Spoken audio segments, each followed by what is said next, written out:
জনগণ নৌকা বর্জন করেছে, তাই উপজেলা ভোটে দলীয় প্রতীক নেই, বললেন আমির খসরু।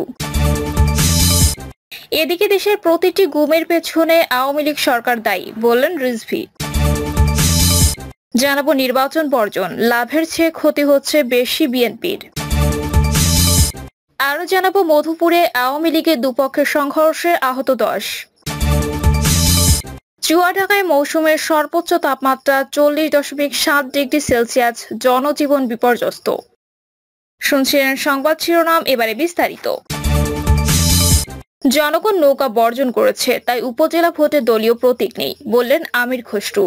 উপজেলা নির্বাচন বর্তমান সরকারের আরেকটি ভাওতাবাজি নির্বাচন বলে মন্তব্য করেছেন বিএনপির স্থায়ী কমিটির সদস্য আমির খসরু মাহমুদ চৌধুরী। তিনি বলেছেন, 7 জানুয়ারি নির্বাচনে জনগণ নৌকা প্রতীক বর্জন করেছে, সে কারণে স্থানীয় সরকারি নির্বাচনে দলীয় প্রতীকে নির্বাচন করার আইন বাতিল না হলেও উপজেলা ভোটে নৌকা নিয়ে তারা নির্বাচন করছে না। বিএনপি নেতা আমির খসরু মাহমুদ চৌধুরী বলেন, প্রকৃতপক্ষে জনগণের ভোট ও চুরির একটি প্রকল্পের মাধ্যমে সরকার তাদের ক্ষমতা টিকিয়ে রেখেছে, সেই প্রকল্পই চলছে উপজেলার ক্ষেত্রে। তিনি আরো বলেন, যেখানে ভোটই নেই সেখানে কিসের নির্বাচন? এই ধাপ্পাবাজির প্রকল্পের মধ্য দিয়ে সরকার জনগণকে জিম্মি করে রেখেছে। দ্বাদশ জাতীয় সংসদ নির্বাচনকে কেন্দ্র করে আন্দোলনে বিএনপি বিজয়ী হয়েছে বলে দাবি করেন দলটির নেতা আমির খসরু মাহমুদ চৌধুরী।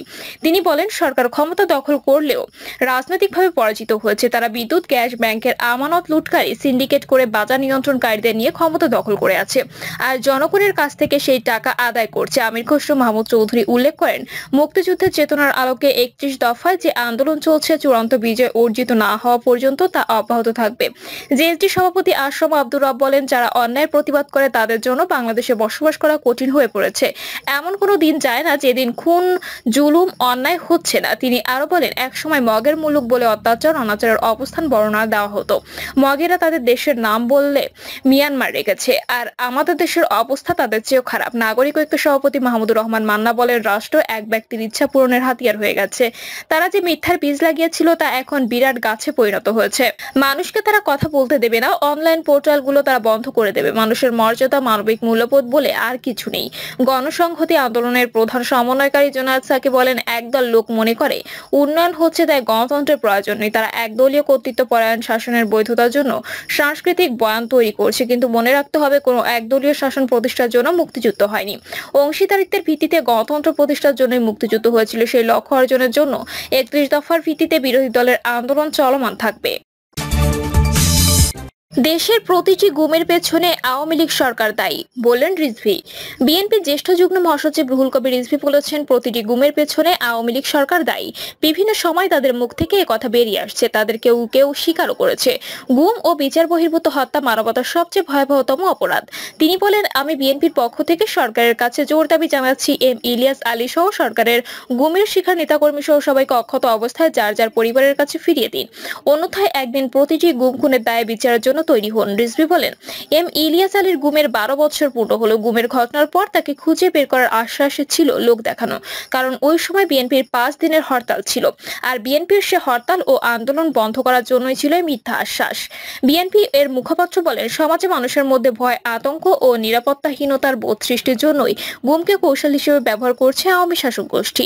তাদের মূল লক্ষ্য বিরোধী কণ্ঠকে নির্মূল করা, দীর্ঘমেয়াদী ফ্যাসিবাদী শাসনকে নিষ্কণ্ঠক করা।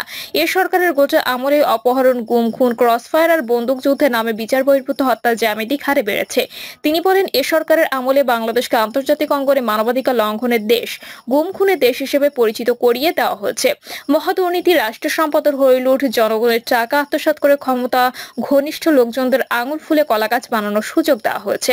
গত 1.5 দশক ধরে দেশের সম্পদের বিরাট অংশই দুবাই, কুয়ালালামপুর, ইউরোপে পাচার করা হয়েছে। এসব অনাচার জনচক্ষু থেকে সরিয়ে দিতে গুমের মতো নির্দয় অমানবিক পন্থা অবলম্বন করেছে সরকার। রিজভী বলেন, এ পর্যন্ত গুম হয়েছে 650 জনের বেশি নেতাকর্মী। আইন ও সালিশ কেন্দ্রের হিসাবে গত 15 বছরে 6 শতাধিক মানুষ গুম হয়েছেন। দেশীয় আন্তর্জাতিক মানবাধিকার সংগঠন সহ জাতিসংঘ তাদের বিভিন্ন সেশনে বাংলাদেশে গুমের ঘটনায় উদ্বেগ প্রকাশ করলেও বর্তমান সরকার এটা নিয়ে তাচ্ছিল্য করে আসছে। এরকম অসংখ্য পরিসংখ্যান আন্তর্জাতিক মানবাধিকার সংস্থাগুলোর কাছে রয়েছে। রিজভী বলেন, বাংলাদেশে ভয় সংস্কৃতি চালু করেছে ভোট ডাকাত সরকার। কথা বলতে ভয় পাচ্ছেন অনেকে। গুম, খুন, অপহরণ, আতঙ্কে দেশের গণতন্ত্রকামী প্রতিটি নাগরিক। নির্বাচন বর্জন, লাভের চেয়ে ক্ষতি হচ্ছে বেশি বিএনপির। উপজেলা নির্বাচন নাটকীয়ভাবে বর্জনের সিদ্ধান্ত গ্রহণ করেছে দীর্ঘ 17 বছরের বেশি ক্ষমতার বাইরে থাকা বিএনপির এই সিদ্ধান্তে হতবাক স্থানীয় পর্যায়ের নেতারা। বিএনপির স্থানীয় পর্যায়ের একাধিক নেতার সঙ্গে আলাপ করে দেখা গেছে যে শেষ পর্যন্ত তাদের ধারণা ছিল উপজেলা নির্বাচনের বিষয়টি তারা উপেক্ষা করবে। এমনকি দলের মহাসচিব মির্জা ফখরুল ইসলাম আলমগীর সহ সিনিয়র নেতারা অনেক প্রার্থীকে সবুজ সংকেত দিয়েছিলেন, কিন্তু শেষ মুহূর্তে গতকাল বিএনপি উপজেলা নির্বাচন বর্জনের সিদ্ধান্ত গ্রহণ করে। উপজেলা নির্বাচন এবার দলীয় প্রতীকে হচ্ছে না। উপজেলা নির্বাচনে আওয়ামী লীগ দলীয় প্রতীক ব্যবহার করছেন। এরকম একটি নির্বাচন বিএনপি কেন বর্জন করলে এবং এই বর্জনের ফলে কি লাভ হবে তা নিয়ে বিএনপির মধ্যে আলোচনা হচ্ছে। বিএনপির প্রথম দফা উপজেলা পরিষদ নির্বাচনে বিএনপির দলীয় পদ পদবি রয়েছে এমন 47 জন প্রার্থী মনোনয়নপত্র জমা দিয়েছিলেন। দলীয় পদ পদবি নেই কিন্তু বিএনপির রাজনীতির সঙ্গে জড়িত এরকম আরো 76 জন উপজেলা নির্বাচনের জন্য মনোনয়নপত্র জমা দিয়েছিলেন। এখন তারা কি করবেন এ নিয়ে তারা নিজেরা একটি বিব্রতকর অবস্থায় রয়েছেন। বিভিন্ন সূত্রগুলো বলছে যে তারা উপজেলা চেয়ারম্যান পদে প্রতিদ্বন্দ্বিতা করছেন। তারা দলের কেন্দ্রীয় নেতাদের সঙ্গে কথা বলে মনোনয়নপত্র জমা দিয়েছিলেন, বরং তাদের আশ্বস্ত করা হয়েছিল যে নির্বাচনের ব্যাপারে বিএনপি নমনীয় থাকবে। কিন্তু গতকাল বিএনপির এই সিদ্ধান্ত তাদেরকে হতাশ করেছে। এর ফলে বিএনপির মধ্যে দু ধরনের ঘটনা ঘটতে পারে বলে বিশ্লেষকরা মনে করছে।